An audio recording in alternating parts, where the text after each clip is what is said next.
Hola, buenos días. ¿Se escucha? Sí. Muy bien, pues vamos a dar comienzo a la sesión de hoy titulada Osteogénesis a distracción, haciendo crecer a los huesos, que nos la propuso un habitual de este salón, que es el doctor César Salcedo, y bueno, que en colaboración con la doctora Gabriela Cortez van a presentarnos esta manera de colaborar que tienen para ayudar a nuestros pacientes. Dejo paso al doctor Salcedo y espero que aprendamos y disfrutemos mucho de la sesión todos. Gracias. Muchas gracias. Bueno, pues buenos días. Bueno, pues sí, soy habitual. Se ve que tenemos cosas que decir, ¿no? en estas salas. La situación de hoy es especial porque, aunque ya conocéis la manera en que tratamos nosotros algunas patologías en el aparato locomotor, mediante esta técnica de osteogénesis a distracción, que lo hemos comentado aquí efectivamente con sesiones multidisciplinares, con sépticos, hablando de otras cosas, de ortopedia infantil, pero lo que aquí vamos a hablar es de la técnica en sí. Y la técnica de la osteogénesis a distracción, la formación de hueso a través de una tracción continua, es curioso que la usamos en este hospital dos especialidades muy diferentes, que es la cirugía maxilofacial y la ortopédica, y que casi nunca habíamos estado hablando del tema ellos o ellas y nosotros, porque cada uno pues, tiene sus pacientes y los trata según esta técnica, pues según ha ido aprendiendo. Y esto fue un día que estaba en el quirófano de infantil y habían operado los compañeros de maxilofacial una semana antes, un caso extraordinario, que seguramente lo presentará la doctora Cortez, y yo dije, pero bueno, ¿cómo no vamos a dar esta especie de explicación a nuestros compañeros de la risaca de que una misma técnica quirúrgica y un proceso biológico lo usamos dos especialidades diferentes, la formación de hueso a distracción? Bueno, hablaremos en este caso la introducción, será lo que estoy haciendo en este momento. Después la doctora Cortez hablará de sus aplicaciones clínicas en cirugía maxilofacial, lo haré yo después en ortopedia infantil y habrá infantil, adulto, donde nosotros lo aplicamos en general, y después habrá también una pregunta si es necesario por vosotros. Bueno, pues empezaremos a hablar. Realmente hacer crecer a los huesos parece algo de magia, ¿no? Algo que una estructura tan dura, tan densa, que nos permite estar de pie, ¿no? Sosteniendo nuestro peso o haciendo la masticación o la deglución o el habla, la capacidad de habla, pues, por ejemplo, con nuestras mandíbulas, realmente cómo lo podemos hacer crecer esto, ¿no? Esto no es magia, es ciencia, ¿no? Ciencia que se ha ido perfeccionando a lo largo de los años. Y, bueno, allá por principios del siglo XX, en un instituto muy famoso italiano que se llama el Instituto Rizzoli, Alessandro Codivilla, allá en 1905, se hizo las primeras publicaciones sobre la distracción ósea o la generación de hueso a distracción. Son métodos o eran métodos muy agresivos y fijaros que era colocar a un paciente en una mesa de tracción, hacerle una osteotomía, hacerle una fractura, una controlada en su hueso, en este caso femoral, colocar una tracción continua y hacer la distracción. Bueno, esto es algo que hoy día, evidentemente, sería como algo de algo terrorífico, ¿no? Entonces, no, las técnicas se han ido mejorando, gracias a Dios, y hemos ido perfeccionando la técnica. Allá por mediados del siglo XX, Gabriel Ilízaro, cirujano ruso de la Siberia, pues inició esta técnica con su metodología de fijación externa circular y osteotomía a baja intensidad. Esto realizó unas investigaciones muy importantes, pero no se dieron a conocer por culpa de la Guerra Fría hasta finales de los 80 en el mundo occidental.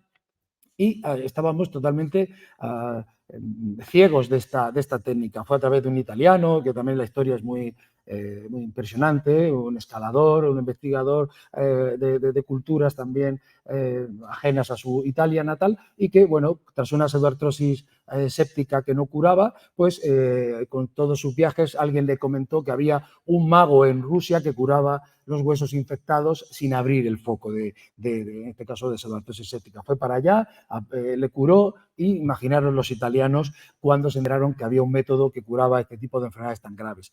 Pues a partir de ahí se trasladó al mundo occidental y fue posteriormente, en todo finales del siglo XX y todo lo que llevamos de del 21, que el método utilizado se ha promulgado, ya se ha extendido por todo el mundo. Métodos de fijación externa, como habéis visto en esta diapositiva, son lo que usamos desde fuera, hacemos la osteotomía, alargamos el hueso progresivamente, muy parecido a lo que va a explicar la doctora Cortez con distintos aparatos, pero eso es lo que hacemos. Y también hay metodología interna, que es más moderna, meter clavos centromedulares, meter distractores internos, como también la doctora explicará, y que ayudamos a alargar el hueso y a estimular las partes blandas sin un aparato que va por fuera. Bueno, este método realmente lo que hacemos es eso, es una osteotomía de baja intensidad y vamos distrayendo a milímetro diario todo lo que ocurre alrededor, no solo el foco de fractura o osteotomía, sino las partes blandas de alrededor, nervios, vasos sanguíneos y piel. Muy importante esto, como lo explicaremos más adelante en casos clínicos. ¿Qué es la osteogénesis? Es formación de hueso, entendido como osteogénesis, a una velocidad de distracción determinada. Será más o menos a milímetro diario, aunque habrá algún tipo de cambios en la velocidad según la edad, el foco de donde hagamos la distracción, si es tibia, si es fémur, si es un hueso, en este caso como la mandíbula, que ya nos lo explicará la doctora, pero ese es el fundamento. Ahí se genera estructura biológica que se provoca la llamada o la desdiferenciación de las células madre que hay en ese lugar y se van a ir transformando, en este caso, a la formación de hueso, pero no hay que olvidar que alrededor, aunque no es roto, no es seccionado, no es lesionado, como digo, pero las partes blandas que acompañan alrededor crecen de igual manera, ya sea la piel, los músculos, los tendones, los vasos y los nervios también. Muy importante esto.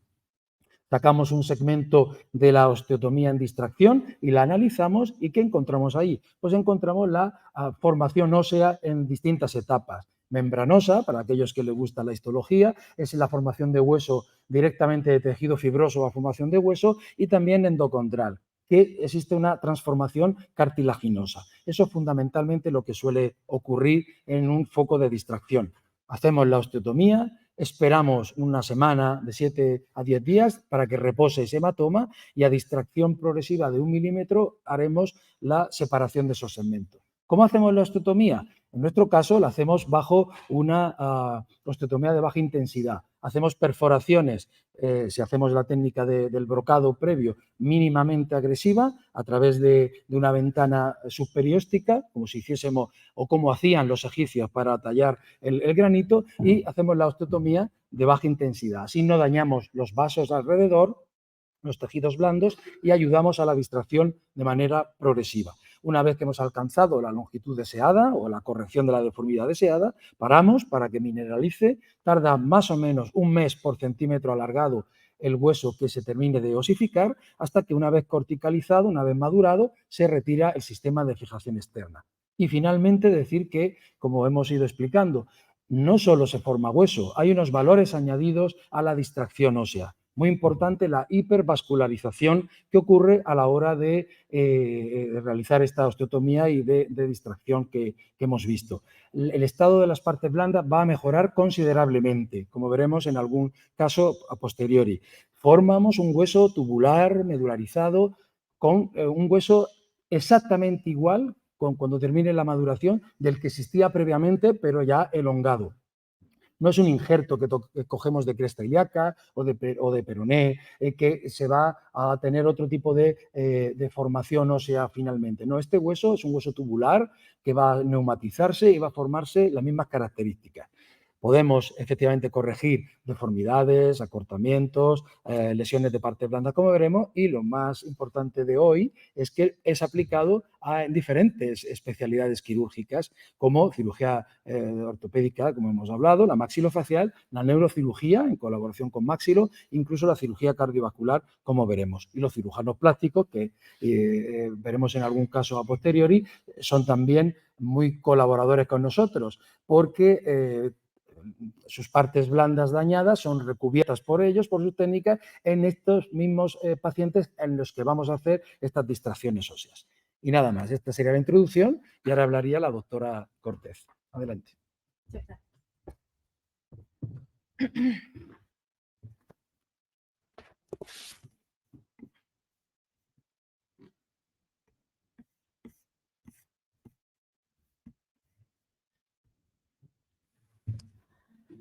Bueno, muchísimas gracias, César, por contar conmigo y con nuestros casos.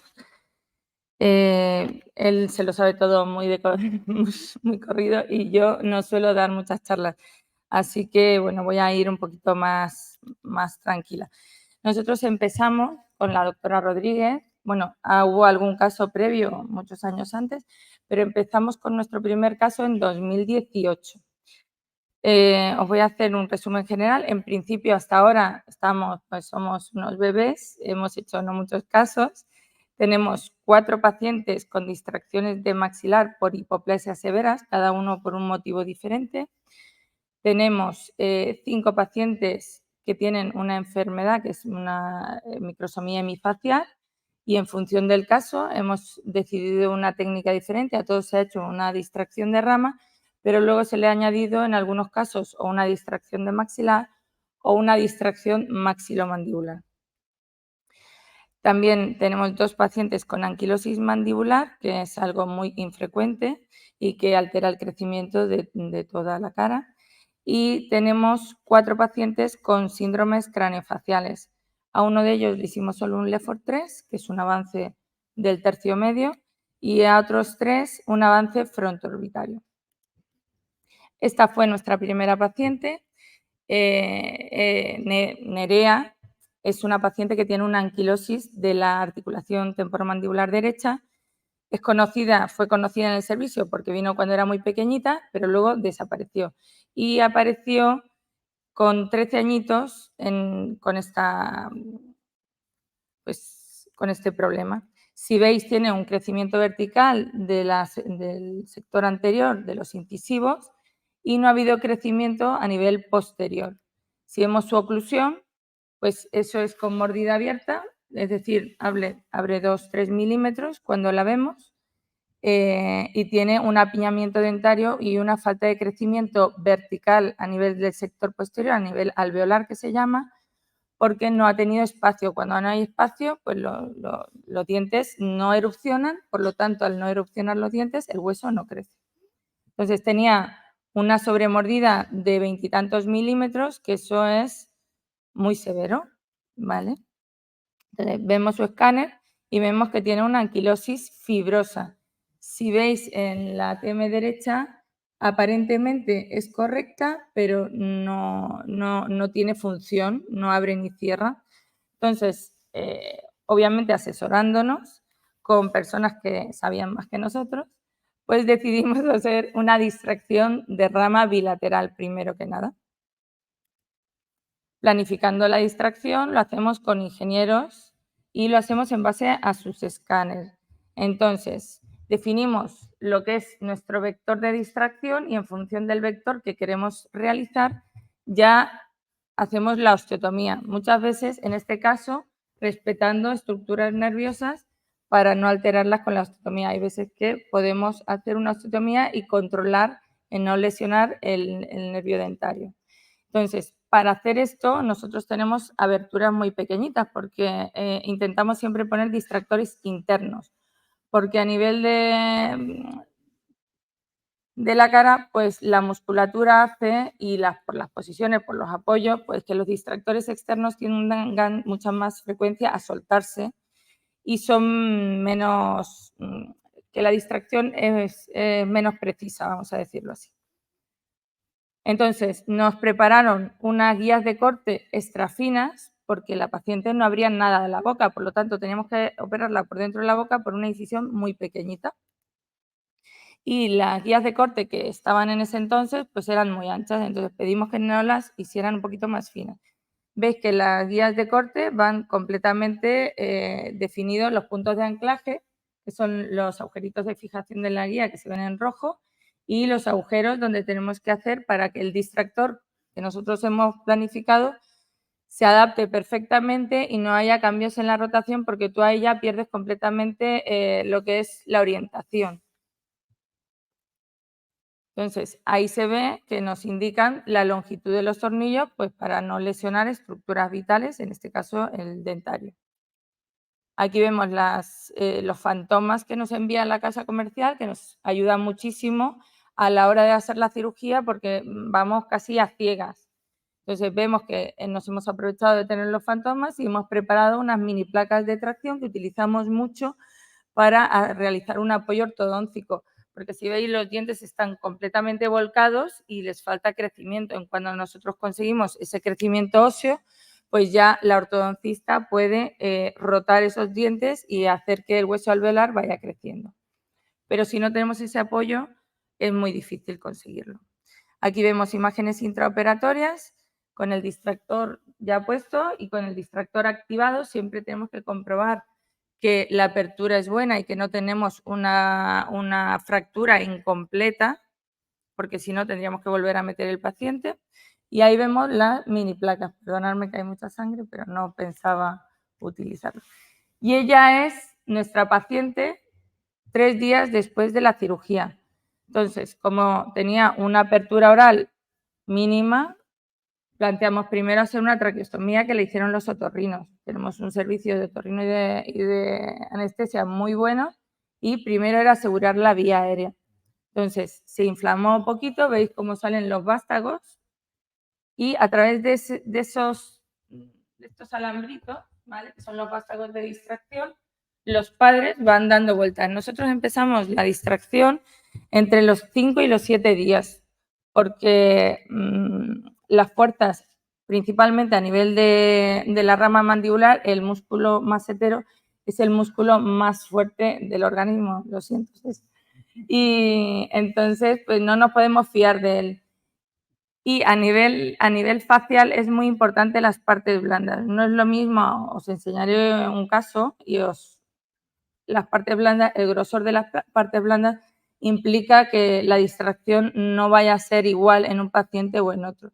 Entonces, son pacientes que hay que seguir muy atentamente porque si no, pues no sale como tú crees. Aquí vemos el escáner post, que como fue nuestro primer caso, hicimos una prueba de imagen para corroborar que las fracturas estaban bien hechas. Y aquí tenemos a nuestra paciente previa a la distracción, en la distracción y tras la distracción. Este es el lado bueno.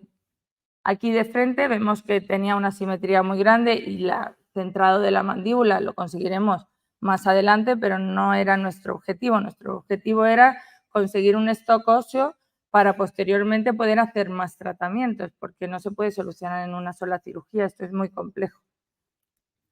Aquí tenemos el lado sano, vamos a decirlo así, y el lado afecto por la anquilosis. Aquí vemos unas imágenes con los distractores puestos y los vástagos de activación todavía puestos. Aquí vemos en el periodo de distracción, vemos cómo se ve el hueso completamente, pues que ahora tenemos que esperar.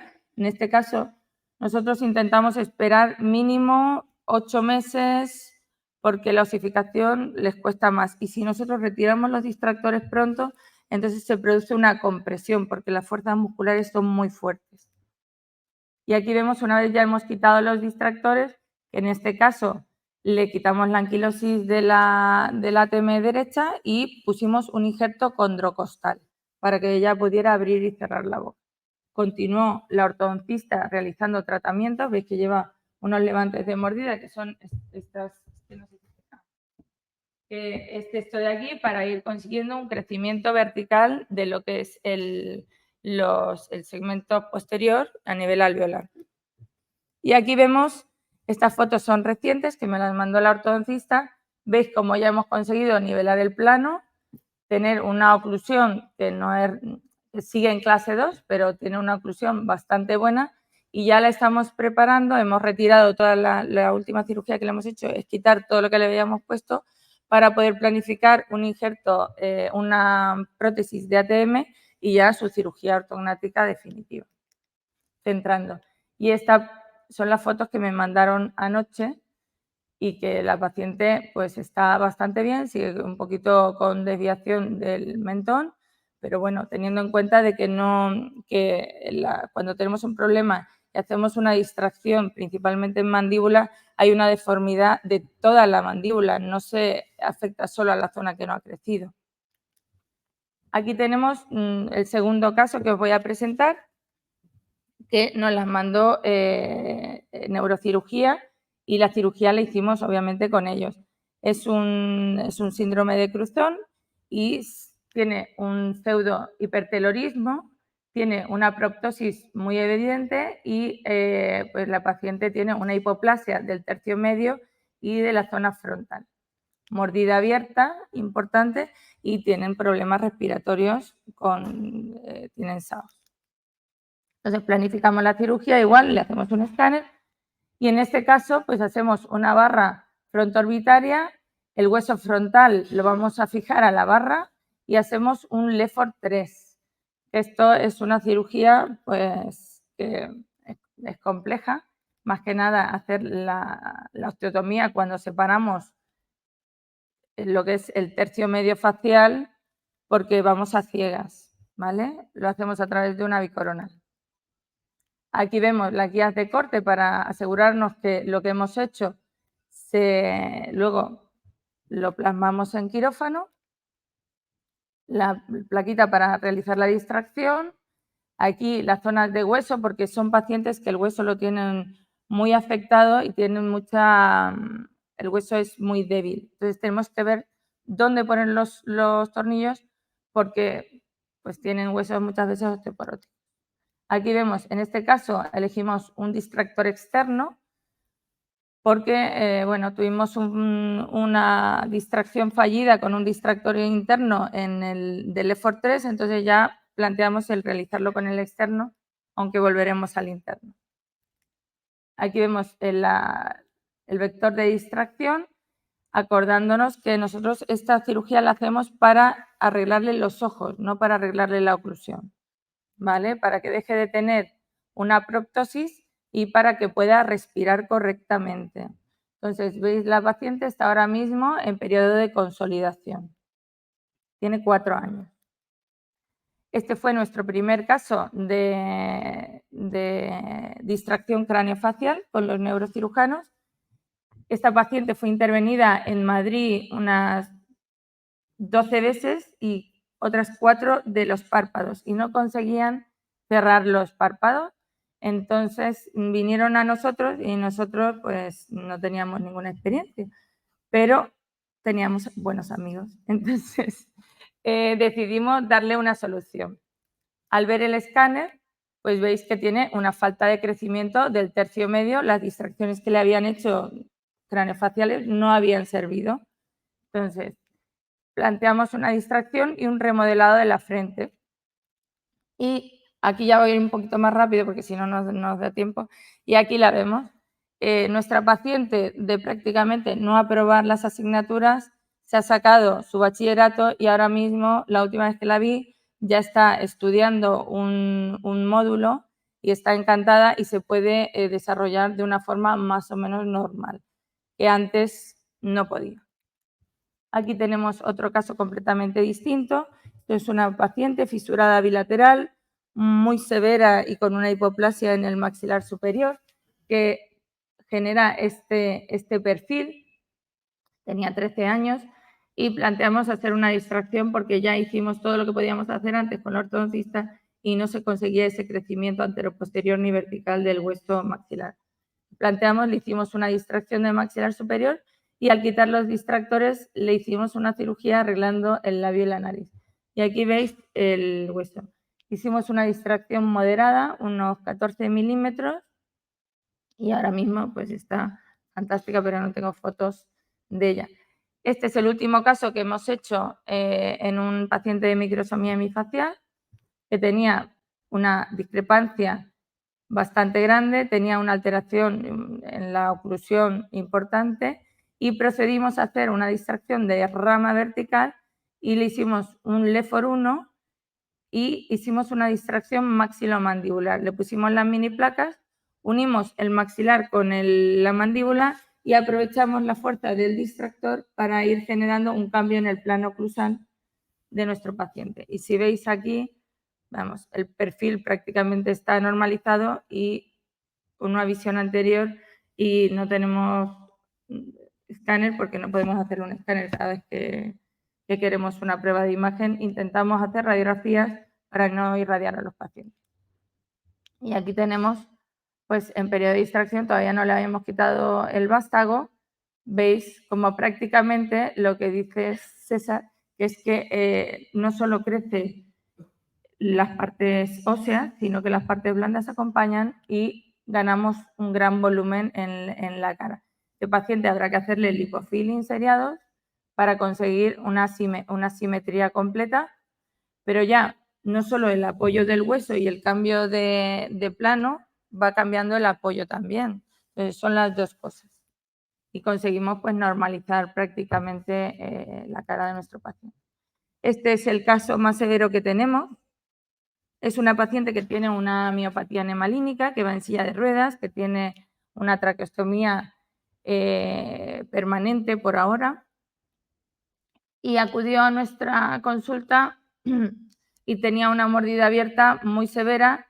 La paciente no podía colocar la lengua en el paladar porque tenía un crecimiento de la encía a nivel del paladar, tenía como un doble paladar. Y tiene un crecimiento vertical del hueso alveolar a nivel superior muy importante porque los dientes intentan generar oclusión.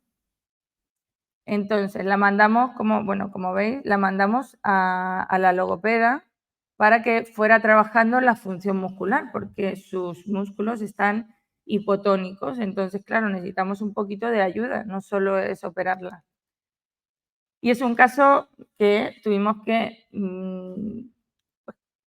hablar con los reumatólogos, porque al ver este escáner, pues claro, nos asustamos, no lo siguiente. Pensamos, madre mía, vamos a ponerle un distractor y el distractor me lo voy a quedar en la mano. Entonces, porque este es su escáner real. Esto, prácticamente la cortical es pues un telillo que tiene ahí encima de los dientes. Entonces planteamos una distracción muy alta y rezando, obviamente, y hablando con los padres y con la paciente de que quizás nos metíamos a quirófano y no íbamos a conseguir nada. Entonces, una vez ya arregló un poquito los dientes, bueno, un poquito, que esto se llevó 2 o 3 años de tratamiento a nivel oclusal por la ortodoncista, pero ves que no tiene nada de crecimiento y la mordida abierta es imposible cerrarla si no hacemos que el maxilar se adelante. Entonces hicimos una distracción de maxilar y así se ve un poco exagerado. Pero si no, es que no podemos cerrar la mordida porque el hueso de la mandíbula no podemos eliminarlo.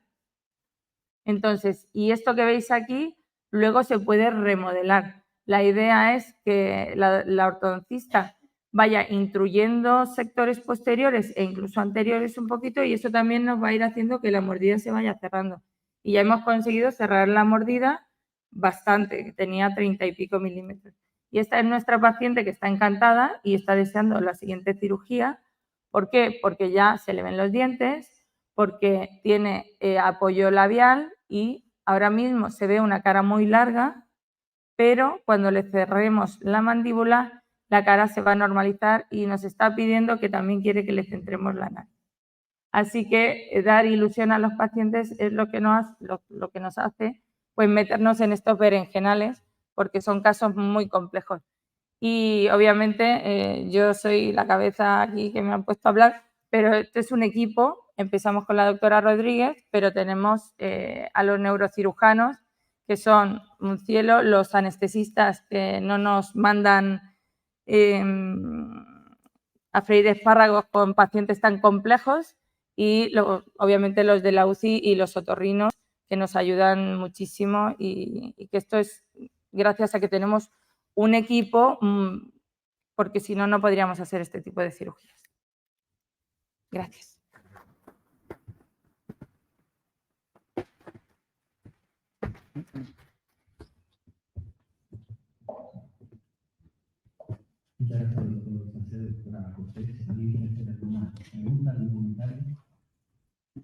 Las preguntas las vamos a dejar para el final.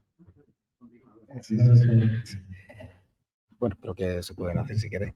Bueno, muy bien, pues ahora me toca a mí de hablar sobre los casos que normalmente aplicamos la técnica de osteogénesis a distracción, tanto en adultos como en niños y en diferentes patologías. A colación de esto, digo que esa paciente que has presentado de síndrome de Pfeiffer lleva también osteogénesis a distracción hecha por nosotros en los pies. Ella nació, ¿no? Síndrome de Pfeiffer también tienen hipoplasia de metacarpianos y metatarsianos y presentó una hipotrofia del primer metatarsiano que tenía una incapacidad de caminar tenía una hiperkeratosis plantar y una metatarsalgia de apoyo y hicimos una distracción ósea de los primeros metatarsianos. Ainhoa. Bueno, pues continuamos. Como decía la doctora Cortez, esto es un equipo y en nuestro equipo tenemos la suerte de tener a compañeros como el doctor Molina, doctor Javier Martínez, doctor García Paños, que han aprendido la técnica y que ahora aplican las indicaciones de la osteogénesis a distracción en sus pacientes, en patología séptica, patología reconstructiva y patología del pie. Bueno, comenzaremos el típico caso de politraumatizado gravísimo con pérdida de sustancia muy importante en miembro inferior, en este caso derecho, por atrapamiento de un tractor. Pérdida de 10 o 12 centímetros de ese segmento. Si no hacemos el acortamiento de las partes blandas tras el desbridamiento inicial, esa pierna se va a necrosar y va a amputarse. ¿Cómo salvamos esa extremidad? Primero haciendo un control de daños, como hemos explicado. Después, la aplicación de las técnicas de cirugía plástica con aporte de injertos vascularizados de músculo, como en este caso pediculados como el dorsal ancho, se puede salvar las partes blandas. Y tras eso, tras esa curación de las partes blandas, podemos hacer el tratamiento de la distracción ósea. ¿Cómo lo hacemos? Pues como decíamos, a milímetro diario, vamos con este aparato de fijador externo circular, vamos distrayendo y ahí observan en la imagen de vuestra derecha cómo hemos conseguido una distracción de 12 centímetros de longitud. La tibia va a osificar de manera progresiva, centímetro por mes por centímetro elongado y tras un largo año de tratamiento, el paciente llega a quirófano, se retira el fijador externo y aquí vemos al paciente, le puedo quitar el sonido, es ahora un deportista pues consagrado que hace bicicleta de montaña y hoy lo tienen haciendo primero su carrera. Ahí está. Tenemos otros pacientes, por ejemplo, en niños, en los que han tenido graves accidentes de circulación, como este caso en un quad, donde se perdió también 10 centímetros de hueso tibial distal. Estos centímetros tan extremadamente de una cantidad tan grande no son fáciles de reconstruir mediante injertos vascularizados de peroné o de cresta ilíaca. No, como las partes blandas están también dañadas, tenemos que hacer estas técnicas de osteogénesis a distracción. Pues mediante las técnicas que hemos ido enseñando esta mañana, se va produciendo esa distracción de una progresión desde proximal de la tibia hasta distal, hasta conseguir en este escáner una consolidación adecuada en la que el paciente después es retirado el fijador y aquí lo tienen ustedes pues caminando tras un año largo de tratamiento y recuperando su actividad física normal. Aplicamos también en lesiones de partes blandas, como hemos explicado, no solo el hueso. Y aquí presento un caso muy carismático que lo conocemos tanto los compañeros de cirugía plástica como nosotros. Es una chica que tuvo un atropello muy grave, fue atropellada de manera, ella iba por su calle y un señor que iba conduciendo pues la arrolló y sufrió esa grave lesión de partes blandas tan importante de la parte de la rodilla con fractura de cóndilo femoral externo, fractura de tibia distal y de peroné y lo más importante una lesión de los nervios, del nervio del tronco común del ciático en su separación del ciático poplito externo e interno. Bien, una vez que hicimos el control de daños, la reparación nerviosa, hicimos una corrección de la rodilla, una flexión de 90 grados para evitar la tensión que se iba a ejercer si estirábamos la pierna en ese momento. Y así mantuvimos a la chica con una rodilla a 90 grados hasta que las partes blandas, tras diversos desbridamientos, fue llevada a cabo por cirugía plástica la reparación de las partes blandas mediante un dorsal ancho. Una vez que fueron curadas esas partes blandas, lo que teníamos que realizar es la distracción progresiva de esa rodilla hasta que conseguir la extensión completa y que el nervio ciático, tanto el interno como el externo, no sufriera y que tuviese la neurogénesis adecuada. Pues así hicimos este tratamiento, transformando el fijador modular a un fijador circular y que progresivamente, a la corrección de 1 grado al día, fuimos estirando progresivamente la rodilla. Pues esta chica, al cabo de aproximadamente 8 meses de tratamiento, fue reparado con cuña, o llevar, tira la pierna, no sé dónde, dobla la pierna. Bueno, van a ver cómo esta chica recuperó la flexoextensión y la movilidad de su tobillo cada vez está mejor. Ahora, esta chica ha sido madre ya posteriormente y ha podido hacer una recuperación muy completa de su grave lesión. Hacemos también este tipo de tratamientos en niños. Como ven aquí, un acortamiento masivo del húmero, en este caso izquierdo, tras un quiste óseo esencial que provocó esa discrepancia de longitud de unos 10 centímetros de dismetría. Pues aquí también podemos usar esta técnica mediante la aplicación de este fijador externo circular. Hacemos la osteotomía o, en este caso, distracción fisaria, que es otra técnica que es alargar el cartílago de crecimiento. También conseguimos desde 4 centímetros hasta los 10 centímetros de distracción. Ahí ha tenido que crecer, como habéis podido aprender, los huesos, pues evidentemente el húmero, pero también ha tenido que crecer el vaso sanguíneo, la arteria humeral, los nervios, el plexo braquial en todo su recorrido para que no tuviese problema neurovascular distal. Esto lo ha hecho de manera progresiva el sistema cuando se provoca el alargamiento. Si hacemos un TAC de control para ver el resultado de la consolidación, y aquí ven el paciente con el fijador y el resultado final una vez retirado el distractor. Aquí ven desde la espalda cómo la dismetría ha quedado resuelta completamente. Aplicamos también estas técnicas de osteogénesis a distracción en deformidades esqueléticas tan importantes como en este caso un raquitismo hipofosfatémico. Es una niña de en torno a los 12 años que fue mandada a nuestra unidad de ortopedia infantil con esta grave deformidad en golpe de viento. Pues tras la aplicación de la técnica tanto en un miembro primero como en el segundo, en el miembro izquierdo posteriormente, conseguimos finalmente la corrección completa de sus graves deformidades, sin aporte de injerto, solo su crecimiento óseo, tanto en fémur como en tibia, de manera progresiva. Y aquí ven el resultado final, cómo hemos cambiado efectivamente la manera de caminar tan distorsionada que tenía la niña a conseguir una marcha adecuada. Todo gracias al hueso en crecimiento. Hacemos este tipo de técnicas también en la talla baja y el más famoso de los cuadros de talla baja es la acondroplasia. Y aquí usamos técnicas también internas como los clavos centromedulares y los fijadores externos circulares.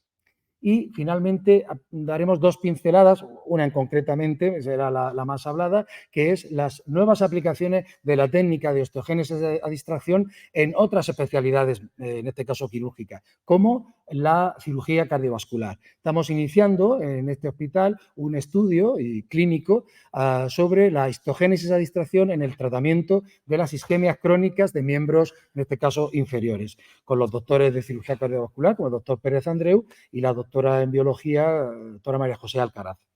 Y estamos iniciando los contactos para aumentar el beneficio del regenerado óseo por métodos de infusión de células madre mesenquimales fucosiladas con el servicio de hematología. Bien, ¿y por qué decimos que era necesario aplicar estas técnicas en cirugía cardiovascular, en este caso la vascular periférica? Puesto que porque la técnica de histogénesis a distracción genera mejoras en las partes blandas. Y esto era muy importante conocerlo, puesto que nosotros en nuestros pacientes así lo notábamos. Aquí voy a presentar un caso de un paciente de 74 años con una pseudoartrosis evolucionada de más de 2 años de evolución tras una fractura de tibia. Había generado esa pseudoartrosis, no estaba consolidada la tibia y vean las partes blandas muy deterioradas. Se nos consultó y aplicamos la técnica de distracción ósea de esta pseudoartrosis sin abrir el foco de pseudoartrosis. Fuimos corrigiendo de manera progresiva la deformidad y ahí se va a generar esta cascada de la osificación con la aplicación de todos los factores de crecimiento que hemos ido desgranando. Factores de crecimiento plaquetarios, las células madre que están en el entorno del hematoma. Todo va a ayudar a la consolidación del hueso y a la mejora de las partes blandas mediante la angiogénesis también. Bueno, aquí se aplica la técnica que hemos ido enseñando esta mañana y aquí vean cómo el paciente ha podido consolidar su pseudoartrosis y, muy importante, la mejora de las partes blandas. Se curaron las úlceras que tenía por mala calidad de cutánea. ¿Y esto por qué es? Pues por lo que hemos explicado. Hay respuestas locales del hematoma en crecimiento, tanto como proteínas morfogenéticas óseas, factores proinflamatorios, angiogénicos y remodelación ósea. Esto nos ayuda a curar no solo el hueso, sino también las partes blandas. Y por eso estamos aplicando esta técnica, estamos iniciando el tratamiento de estos pacientes mediante una osteotomía localizada a nivel de la tibia, en la que vamos a generar una distracción, en este caso un transporte lateral, no vamos a alargar la pierna, sino que vamos a hacer una lateralización del segmento óseo, ahí se va a provocar toda la cascada de la consolidación ósea en osteogénesis y nos va a ayudar a la mejora de las partes blandas ahí y distalmente, en este caso para mejorar el flujo sanguíneo distal. Bien, pues habríamos acabado la aplicación de osteogénesis y distracción tanto en cirugía maxilofacial como en ortopedia y traumatología y ahora si quieren pues hay unos minutos de preguntas si están interesados. Nada más.